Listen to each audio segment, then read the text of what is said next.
বর্জনীয় এক নাম্বার, বিলম্বে ইফতার করবেন না কখনো। এক নাম্বার, দেরি করে ইফতার করা নিষিদ্ধ। ইহুদিরা দেরি করে ইফতার করে।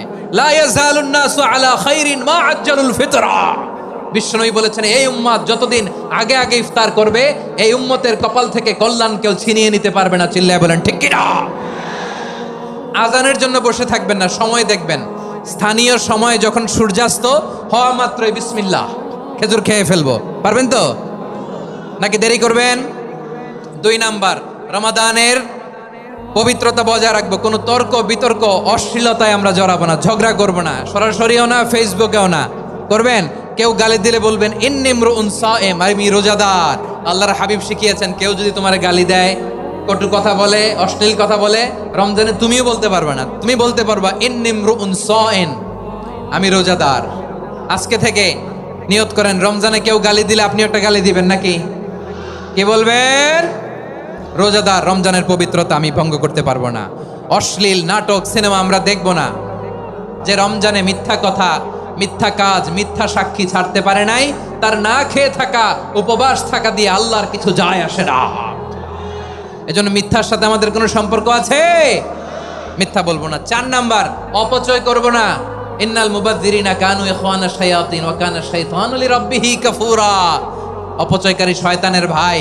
আচ্ছা, যে শয়তানের ভাই ও নিজেও আরেকটা কি? শয়তান। যে শয়তানের ভাই ও নিজেও আরেকটা কি?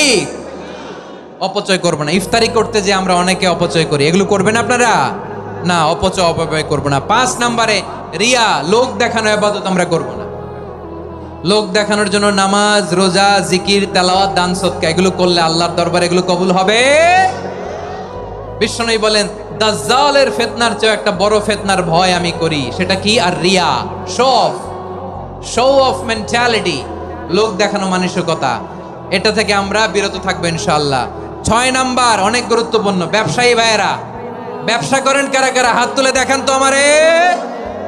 মাশাআল্লাহ, হাত নামান। ব্যবসায়ী ভাইয়েরা, অনেক অসাধু ব্যবসায়ী আছে, রমজান আসলে নিত্য প্রয়োজনীয় পণ্যের মূল্য বৃদ্ধি করে দেয়। এরকম আছে না নাই? এগুলো করবেন না। মজুদদারি করবেন না। পণ্যের কৃত্রিম সংকট বাজারে করবেন না। আপনি লাখ টাকা কামায়া ভাবছেন যে রোজাদারদের কষ্ট দিয়ে ধনী হবেন। এমন রোগ আল্লাহ আপনারে দিবে, কোটি টাকা দিয়েও আপনি হাসপাতালের বিল পরিশোধ করার ক্ষমতা আপনার হবে না।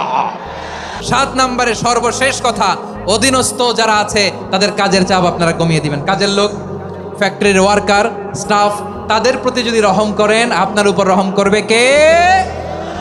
আমার প্রিয় ভাইয়েরা, এই আসন্ন রমাদান এটা এমন এক বরকতের মাস, যে মাসে আমরা নিজেদের নাফসের উপর